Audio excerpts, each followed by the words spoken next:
Assalamualaikum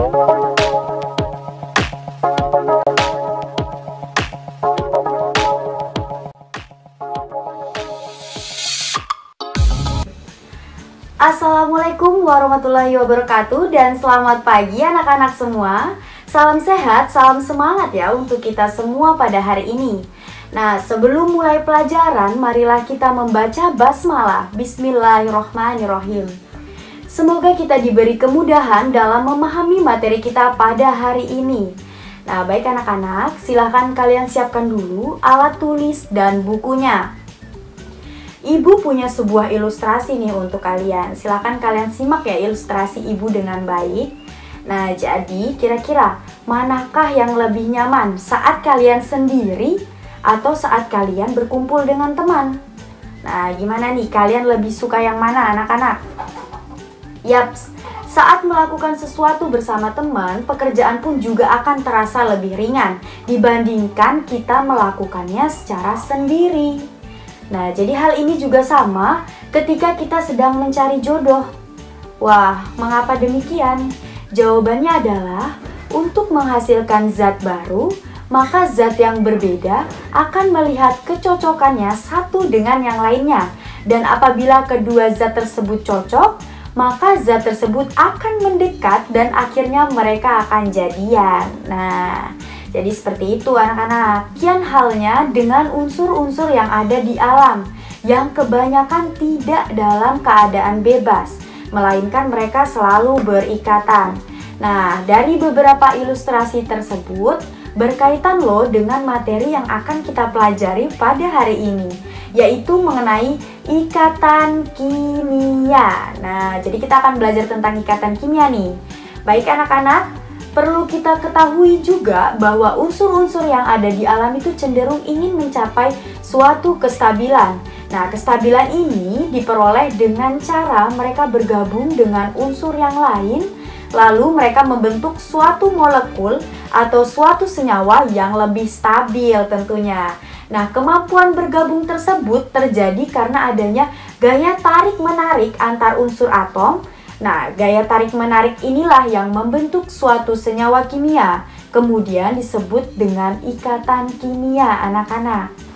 Baik anak-anak, hari ini kita akan mempelajari tentang konsep ikatan kimia dengan tujuan pembelajaran. Nah, setelah kalian mengamati video pembelajaran ini, kalian diharapkan mampu untuk menjelaskan jenis-jenis ikatan kimia dengan baik.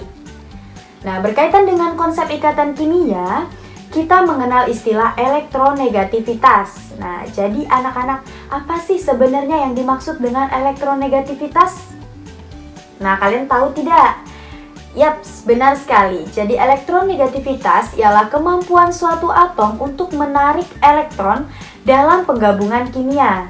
Nah, jadi dari unsur logam sendiri itu memiliki beberapa sifat. Yang pertama, mudah menyerah elektron.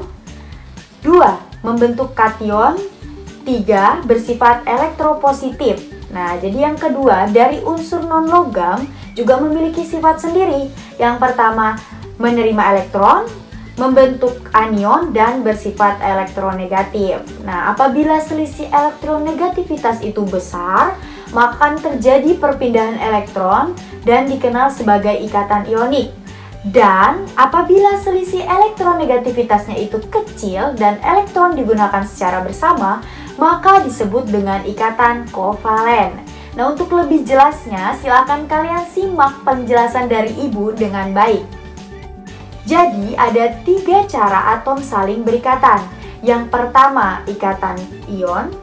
Yang kedua ialah ikatan kovalen dan ikatan logam. Ikatan ion merupakan ikatan yang terjadi antara unsur logam dengan unsur yang non-logam. Nah, ikatan ion ini akan terjadi apabila suatu atom memberikan elektron dan atom lain yang menerima elektronnya. Nah, singkatnya adalah serah terima elektron. Jadi, yang akan memberi adalah dia yang kelebihan elektron. Nah, sedangkan yang akan menerima adalah dia yang kekurangan elektron. Nah, yang memberikan itu akan menjadi ion positif dan yang akan menerima akan menjadi ion negatif. maka akan ada daya tarik-menarik antara ion positif dengan ion negatif, sehingga akan terjadi ikatan ion. Sebagai contoh atom Na dan Cl, atom Na yang merupakan golongan 1A memiliki nomor atom 11 dengan konfigurasi 2, 8, 1. Nah, berarti atom Na memiliki 1 elektron valensi, sedangkan Cl merupakan atom golongan 7A memiliki nomor atom 17 dengan konfigurasi 2, 8, 7. Biar sama-sama oktet, maka atom Na lebih suka ngasih 1 elektronnya ke atom Cl dan bakal ngebentuk senyawa NaCl. Dalam hal ini terjadi proses serah terima elektron. Selanjutnya adalah sifat fisis dari senyawa ion.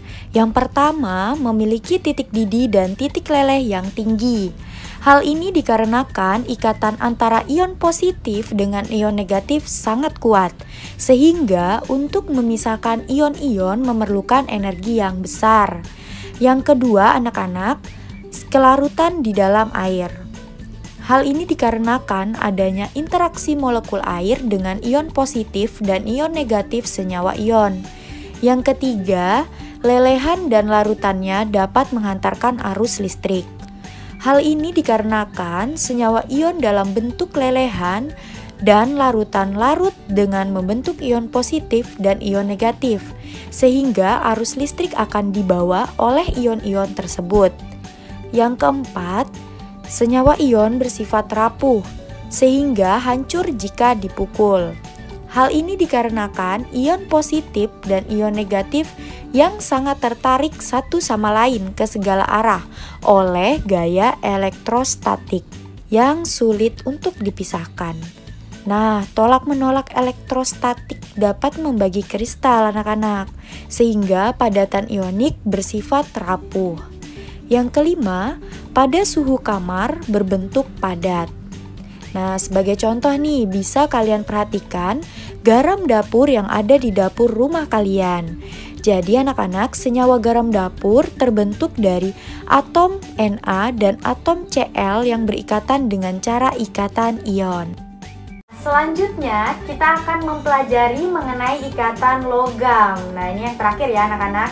Jadi ikatan logam terjadi antara atom logam dengan atom logam juga dalam suatu unsur lain. Nah, ingat, atom logam akan cenderung melepaskan elektronnya sehingga membentuk ion positif. Lalu anak-anak, bagaimana cara terjadinya ikatan logam jika sama-sama bermuatan positif? Nah, jadi ikatan logam adalah gaya tarik-menarik antara ion-ion bermuatan positif dengan elektron-elektron pada kulit valensi pada suatu atom unsur logam. Baik anak-anak, contoh kali ini adalah unsur Na. Jadi di dalam unsur Na tentunya terdapat atom-atom Na ya.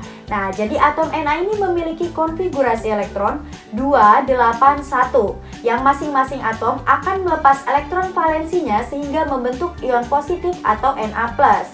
Nah, jadi atom-atom Na yang ada di dalam unsur Na, masing-masing atom ini akan melepaskan elektronnya ke sekitarnya dan membentuk ion positif. Nah, anak-anak, ternyata karena elektron itu bermuatan negatif, maka elektron itu akan melakukan gaya tarik-menarik dengan ion positif lainnya yang ada di sekitarnya. Nah, perlu kalian garis bawahi yang ada di sekitarnya ya anak-anak. Nah, gaya tarik-menarik inilah yang kemudian disebut dengan ikatan logam. Selanjutnya adalah sifat fisis dari senyawa logam. Yang pertama, senyawa logam memiliki titik didih yang sangat tinggi. Kemudian yang kedua, dapat menghantarkan panas dan listrik dengan baik. Yang ketiga, umumnya tidak larut dalam air anak-anak. Selanjutnya, untuk sifat senyawa logam yang keempat adalah umumnya tidak larut dalam pelarut nonpolar. Dan yang terakhir adalah pada suhu ruang, senyawa logam berwujud padat. Dan untuk contoh ikatan logam, salah satu contohnya ada pada logam natrium. Baik anak-anak, tadi kita telah mempelajari mengenai jenis-jenis ikatan, khususnya pada ikatan ion dan ikatan logam. Mari kita simpulkan pembelajaran kita pada hari ini. Yang pertama adalah ikatan ion yang terjadi akibat serah terima elektron. Dan yang kedua adalah ikatan logam yang terjadi pada unsur logam. Baik anak-anak, jika ada yang kurang jelas dari penjelasan yang Ibu sampaikan, silakan kalian tuliskan pertanyaan pada kolom komentar di bawah ini. Minggu depan kita akan mempelajari mengenai ikatan kovalen. Jangan lupa persiapkan diri kalian untuk pembelajaran selanjutnya ya. See you anak-anak. Assalamualaikum warahmatullahi wabarakatuh. Sampai jumpa.